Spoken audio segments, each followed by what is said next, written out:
আগামীকাল মকর সংক্রান্তি। এই মকর সংক্রান্তিতে আমাদের প্রত্যেকের বাড়িতে কিছু না কিছু নিয়ম কানুন পালন করা হয় বা মেনে চলা হয়। এই নিয়ম কানুনগুলো প্রত্যেকের বাড়িতে কম বেশি অবশ্যই মানানো হয়। এবার প্রশ্ন হলো, এই যে মকর সংক্রান্তি দিন আপনি নিয়ম কানুন গুলো করবেন, তার মধ্যে কিছু নিয়ম কানুন হচ্ছে বেসিক নিয়ম কানুন, বা বলতে গেলে এই নিয়ম কানুনগুলো আপনাকে মানতেই হবে। আপনি যদি মানতে পারেন তাহলে আপনার জন্য, আপনার সংসারের জন্য এবং সার্বিক উন্নতির জন্য সব থেকে ভালো। তো সেই নিয়ম কানুন গুলো কি, আসুন সেই সম্পর্কে আজকে আলোচনা করা যাক। নমস্কার, আজকে আমাদের আলোচ্য বিষয় হলো মানে কি করবেন মকর সংক্রান্তির দিন আর কি করবেন না, সেই নিয়মাবলী নিয়ে আজকে আমরা আলোচনা করব আপনাদের সাথে। প্রথমেই বলি কিছু বিশেষ জিনিস, সেটা হলো যেই ব্যক্তি নিয়ম কানুন গুলো মানতে পারবেন সেই নিয়মাবলীগুলো মানবেন, না হলে মানবেন না। যাদের সংসারের অবস্থা অতটা ভালো নয়, আর্থিক প্রবলেম রয়েছে, বাড়িতে কোনো অসুস্থ ব্যক্তি রয়েছে বা যিনি করতে চাইছেন তিনি অসুস্থ, তাহলে এই নিয়মগুলি না মানলেও চলবে। কারণ উপরওয়ালা, ভগবান, ঈশ্বর সবকিছুই দেখেন। উনি আপনার পরিস্থিতি সম্পর্কে ওয়াকিবাহল। উনি জানেন যে আপনার কেমন দিন চলছে, আপনি কোন জিনিস মানতে পারবেন, কোন জিনিস মানতে পারবেন না। সুতরাং নিয়ম কানুন মানানো বা নিয়মাবলী মানানো আপনার উপর নির্ভর করে যে আপনি কতটা করতে পারছেন, কতটা করতে পারছেন না। যদি ধরুন শরীর খুব খারাপ, এই সময় আপনার শরীর খুব খারাপ বা আপনার অনেক দিন ধরে শরীর খুব খারাপ, আপনি কোনো নিয়ম কানুন মানতে পারেন না, সিম্পলি আপনি এই জিনিসটা করবেন না। কারণ যেই জিনিসটা আপনি ভালো মতো মন থেকে, শরীর থেকে করতে পারছেন, সেই জিনিসটি করবেন। অন্য কাজগুলি করে কোনো লাভ নেই, জোর করে কাজগুলি করে কোনো লাভ নেই। এটা শুধু করার জন্যই করছেন, ভগবানের কাছে গিয়ে সেগুলো পৌঁছাচ্ছে না। সুতরাং তার থেকে বরঞ্চ হাত জোর করে ভগবানের কাছে ক্ষমা চেয়ে বা ভগবানের কাছে হাত জোর করে আপনি বলতে পারেন, আমার এর থেকে বেশি করণীয় কিছু নেই, আমি এই কটা জিনিসই করেছি, ভগবান সাগ্রহে গ্রহণ করুন। আমার এর উপরে করার সামর্থ্য নেই।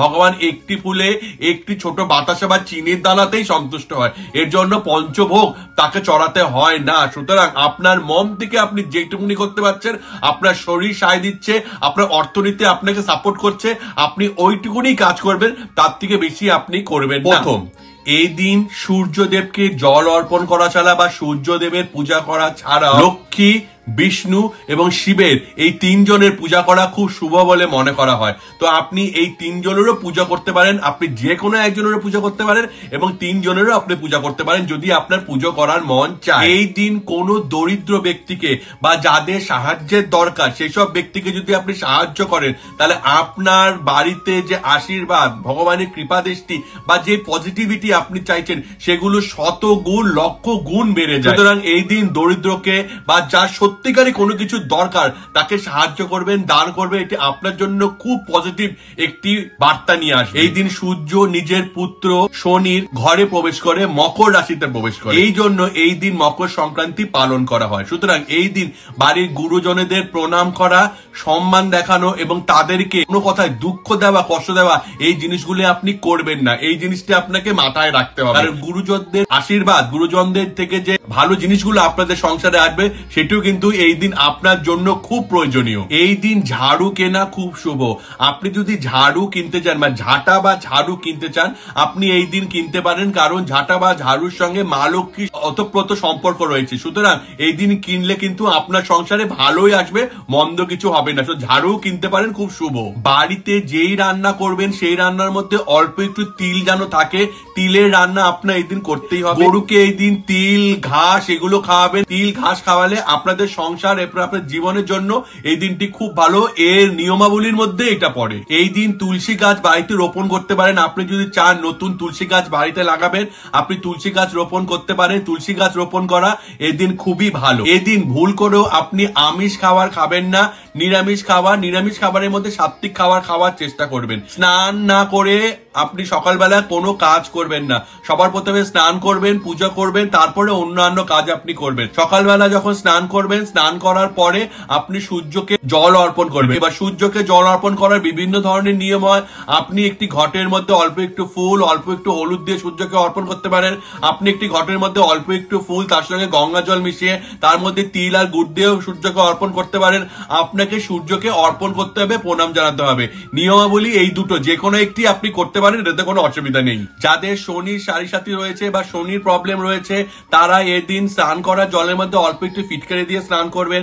যাদের সংসারে খুব অসুবিধা রয়েছে, অশান্তি রয়েছে, টাকা পয়সা আসছে না, তারা এই দিন গঙ্গা জলের সঙ্গে একটুখানি গোলাপ জল সহযোগে স্নান করবেন।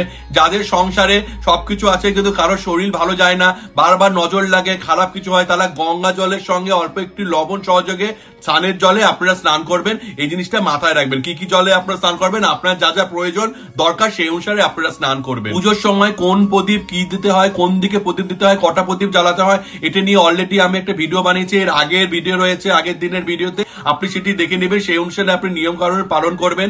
বাড়ি ঘর প্রচন্ড পরিষ্কার পরিচ্ছন্ন রাখবেন, কোথাও নোংরা রাখবেন না। যেখানে নোংরা দেখছেন আজকের দিনে পরিষ্কার করে রাখবেন, যাতে আগামী দিনের জন্য আপনার দিনগুলো ভালো যায়। আর বাড়ির দরজা, সদর দরজার সামনেটা আপনাকে পরিষ্কার পরিচ্ছন্ন চকচকে অবশ্যই রাখতে হবে। যদি পারেন একটুখানি আপনারা আলপনা করে দিবেন, এটা আপনাদের জন্য আরো শুভ। এবার মকর সংক্রান্তির দিন স্পেশালি কোন জিনিসগুলো করবেন না। মহিলারা মকর সংক্রান্তির দিন মাথায় শ্যাম্পু দেবেন না। এদিন মাথায় শ্যাম্পু দিয়ে স্নান করা একদম উচিত নয়। যখন মকর সংক্রান্তির তিথির সময় চলছে ওই সময় ব্রাশ করবেন না, ওই সময় ব্রাশ করা শুভ নয়। এই দিন যে কোনো সুরাপান, নেশা, মাছ, মাংস, ডিম, পেঁয়াজ, রসুন এগুলো থেকে দূরে থাকার চেষ্টা করুন, কারণ এগুলোতে আপনাদের সংসারে নেতিবাচক প্রভাব পড়ে, মানে নেগেটিভ প্রভাব পড়ে আপনাদের সংসারে।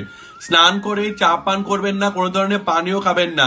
চেষ্টা করবেন পূজা করার পর এই কাজগুলো করার। আর একটি কথা সবসময় মনে রাখেন, ভুল করেও যদি আপনার বাড়িতে কোনো ভিখারি, সন্ন্যাসী বা কেউ আসছে বা কোনো গুরুজন হট করে আপনার বাড়িতে আসলো, তাকে খালি হাতে বাড়ি থেকে পাঠাবেন না। কিছু না কিছু আপনার সামর্থ্য অনুসারে আপনি দান করবেন, তাদেরকে খাওয়ানোর চেষ্টা করবেন। এটাতে আপনার সংসারে শুভ হবে, মা লক্ষ্মীর আবাস হবে। সবসময় আপনাদের সংসারে মা লক্ষ্মীর বিচরণ হবে। সুতরাং কাউকে খালি হাতে এই দিন পাঠাবেন না। কেউ যদি আপনার কাছে হট করে লবণ চাই, চিনি চাই, দান করবেন না। এদিন লবণ আর চিনি কাউকে দান করতে হয় না।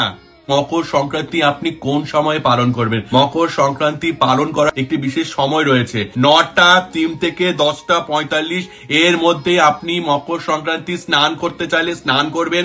আর যদি আপনি গঙ্গা ঘাটে যেতে না পারছেন, বাড়িতে স্নান করছেন, কোন নদী ঘাটে যেতে পারছেন না, পুকুরে যেতে পারছেন না, বাড়িতে স্নান করলে এই সময় স্নান করবেন। এটা স্নানের জন্য সব থেকে ভালো সময় এবং তিথি লগ্ন ক্ষণ এটাই।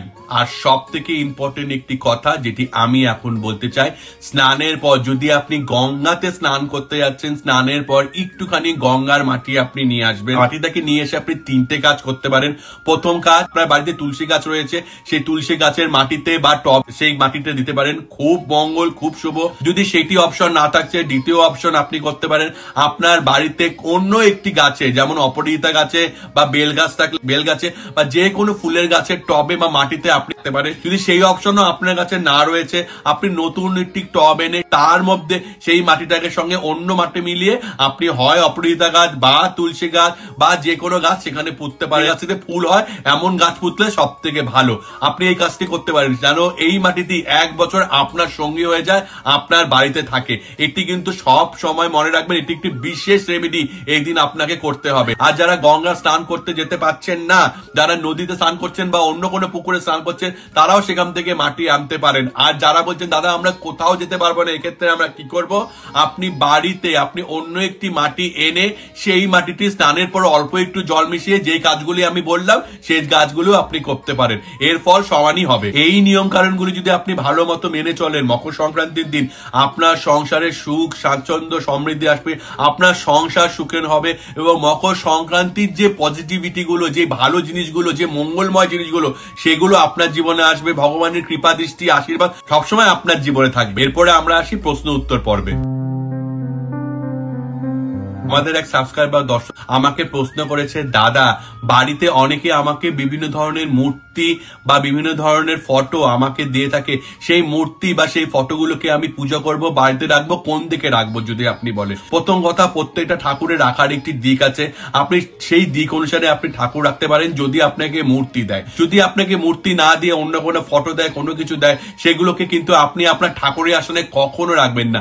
মূর্তিও রাখবেন না যদি আপনাকে কেউ গিফট করে, কারণ গিফট গিফট করা জিনিস মানুষ বিভিন্ন ভাবে বিভিন্ন কারণে গিফট করতে পারে, সুতরাং সেই গিফটের জিনিস ঠাকুরের আসনে ঠাকুরের সামনে রাখবেন না। সেখানে আমি একটি কথা বলতে পারি, যদি সেই ব্যক্তি আপনার খুব পরিচিত, যার সঙ্গে আপনি গেছেন, যখন আপনাকে গিফট করেছে, আপনি চেয়েছেন সেই গিফটটি যে আমাকে একটাই ঠাকুরটি গিফট করো তাহলে আমার ভালো হয়, সেক্ষেত্রে কিন্তু ব্যাপারটি আলাদা। কিন্তু হঠাৎ করে এক ব্যক্তি হঠাৎ করে ঠাকুরের মূর্তি বা হঠাৎ করে ঠাকুরের ফটো এসে আপনাকে দিয়ে দিল আর আপনি সেটির গিফটটি নিয়ে নিলেন, নিয়ে সেটাকে আপনি ঠাকুরের সিংহাসনে রেখে দিলেন, এমন কিন্তু করবেন না। এটাতে কিন্তু বিভিন্ন ধরনের ক্ষতি হতে পারে আপনার সংসারে। সেগুলোকে দিক অনুসারে অন্য কারণে রাখবেন, আপনি কিন্তু ওটাকে পূজা করবেন না আপনার ঠাকুরের আসনের মধ্যে। এই কথাটি আপনাকে মাথায় রাখতে হবে। আপনাদের মনে যদি এরকম কোনো ধরনের প্রশ্ন থাকে যা আপনি আমাদের করতে চান, আপনি করতে পারেন। আমি আপনার প্রশ্নের উত্তর দেওয়ার চেষ্টা করব। যে প্রশ্নটা সব থেকে ভালো হবে তার উত্তর আমি ভিডিওর মাধ্যমে দেব। আমাদের চ্যানেল যদি ভালো লাগে এরকম আরো বাস্তু টিপস পেতে আমাদের চ্যানেলটিকে অবশ্যই সাবস্ক্রাইব করুন। তাহলে আজকে এটুকুনি রাখছি। নমস্কার।